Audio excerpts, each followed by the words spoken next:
Hello everybody and welcome to Fire Force episode 3 anime review.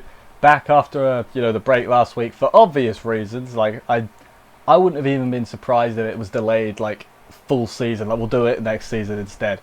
It wasn't. It was only a week delay. Can't delay it too long. Whatever. I thought I read somewhere that they were going to change the colours of the flames this week, but I didn't seem to notice that anywhere. It might just have been me. I swear I read that. But yeah, show must go on. Let's see what happened this week. Honestly, not too much happened. It was still alright, it was still pretty good. But I feel like we need to get the ball. I mean, we did get the ball. We learned a lot of things, let's be honest. It was just not as action-packed as I was hoping, and there was boobs. So, 10 out of 10, best episode. Everyone likes boobs.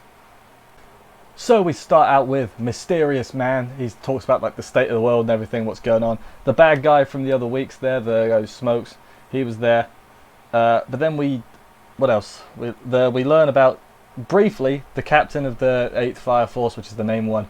He's like, the captain was discharged before because he disobeyed orders in order to save more people, which I would say give that man a promotion, not a dismissment, but whatever. But yeah, then we go to the main cast and everything. The rookie games are about to begin. Hooray! First thing we see Shinra and a girl whose name I did not write down. Put a shirt on, lady. Put a shirt on. Your ability doesn't even seem to be related to that. There doesn't seem to be a reason for you to not be wearing a shirt. I got nothing for that. Then there's some weird mascots who, again, fine. I got their reasoning for them being there was weird. I was like, okay. Sure, nothing to do with the episode. Killing time, fine. There's the bad guy from the beginning of the episode. He's like sitting on a bench a few feet away watching, so I guess he's just allowed to do that. Shinra sees the captain who saved him way back when in the day. He thinks it's the same guy anyway. Then he gets distracted by boobs because I mean I don't have any comment about that once again. Goes to try and see Captain what's up, and the Captain's like, I don't remember you. You know how many fires there are in a year? How do I remember one 12 years ago? But Shinra's like, I don't trust that guy, he's lying to me. So, seeds of discontent immediately. Anyway, all that admin aside, let's get on to the main, main event, the actual rookie games. There's a big old building, which I guess is like an obstacle. It's not really an obstacle course, but it's the venue for the event. Let's go with that. They begin. Everyone else runs in like normal people. Shinra's like, I got fire feet. And he just jumps and flies up. Runs into the bad guy from the other day, the guy with the cigarette. And is like, oh, this isn't part of the thing. The bad guy's like, Shinra, I'll tell you about that fire 12 years ago. And then they have a little bit of a fight. But then he says, "Hey, I'm gonna kill the crew that I've weakened on the floor." Then they get into a fight. My speeching was wrong. Shinra loses he loses the fight, but because he smiles when he's nervous. That was really funny earlier again when he was like looking at her boobs and then just smiling. It made him look such a creep, even though it's just his nervous thing. I thought that was quite funny. Yeah, he smiles when he's weak and about to die. So the bad guy's like, you know what? I'm not gonna kill you because you're crazy. Tells him, hey, your brother's still alive and everything. And I'm like, oh, okay, so it's the other guy. The other guy's his brother. I don't know if that's true, but I'm guessing the other guy is the brother. No evidence to support that. I'm going with it.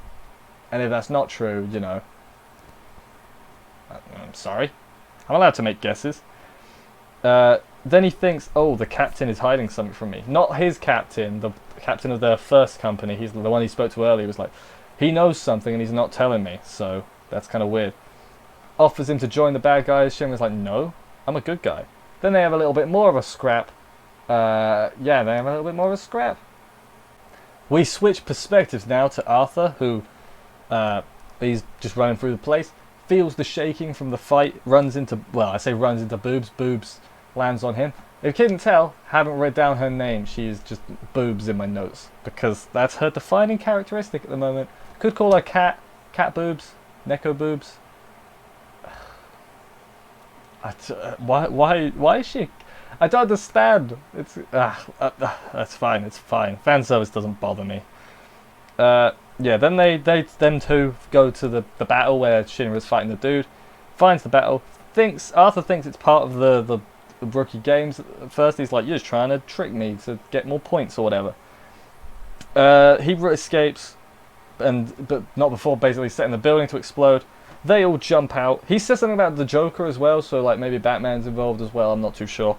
They jump up through the ceiling, our heroes, and the building explodes. And it's like, oof, big oof, rip building. You know, I know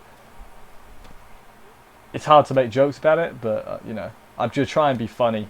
I'm not inconsiderate or anything though. So next week I'll be back to normal. Afterwards, they land on the floor again. Relatively safety, I put, because they're safe. They do hit the floor quite hard though. So Shinra tells his captain about what happens and asks if the Fire Force is hiding something. To which the captain is like, "Okay, here's the truth about everything that's going on." Which is in this whole part was interesting because I was not expecting it to go this direction. So that I've got to check my notes because there's a lot to it. So each company of the Fire Force is basically, the Fire Force itself is owned by like many different groups, I guess, and each company is backed by one specifically. So the first group is by this one, you know, it's specific and they all have their own interests and stuff, so then they don't really cooperate. The 8th group, which is the main cast's group, they're like the trusted people to investigate the other companies and find out the truth of what's going on. So implying to this is like the Infernals and everything is related to the Fire Force somehow. And maybe why they're created is something to do with the fire. So that they created the Infernals maybe, so the Fire Force would have to be created in the first place. Again, this is just speculation. Like, this is not even a theory at this point. It's just like, oh, well, that'd be. I wonder if they're doing that. But yeah, that was the end of the episode. I'm intrigued to see where the story goes. I'm being honest, because that's not where I thought it would be. I thought it would just be like humans versus Infernals, basically. But instead, no, they're like, okay, you can't trust the other humans either. It is curious. I hope we get to know more about the other characters as well. So we know bits and pieces about all the characters, like in our main group. But most of it is just nothing major. We know that the lady is like, doesn't like being called a gorilla, or doesn't like her strength being pointed out to her. And like the captain is a good guy. We know bits, but I'd like to see more detailed, you know, giving more detail to them and everything. I think that'd be pretty interesting. But yeah, that was this week's episode. As I said, the break was totally understandable, but I think it did impact my crucially remembering people's name. I forgot Arthur's name for like a solid 10 minutes, and I was like, oh yeah, that's his name. But yeah, I still enjoyed it. I feel like this episode might have had a lot of like, I don't know what's it called, like dead animation, but by which I mean there was none. I feel like there was a large section in the middle where they were just talking and nothing was happening on screen. Again, that's not the type of thing that really bothers me, as long as when there's big fights, as long as they're pretty cool, I can handle a bit of nothing, you know. I know a lot of people who think they're really good reviewers on my anime list that always point that stuff out, so I'm going to pretend to be really good as well. But no, I just talk about what I enjoy. We're positive on this show. That's what we do. But yeah, anyway, thank you for watching. If you enjoyed the review and everything, subscribe and stuff down below. We do reviews every day, I think. Not Tuesday. Most days at the moment we do reviews. Yeah, subscribe and stuff if you enjoyed this. We'll be here doing this show every day every week. It's hard to speak English. Yeah, there's other reviews as well, watch them. Thank you everyone for watching, and I'll see you next week. Bye guys.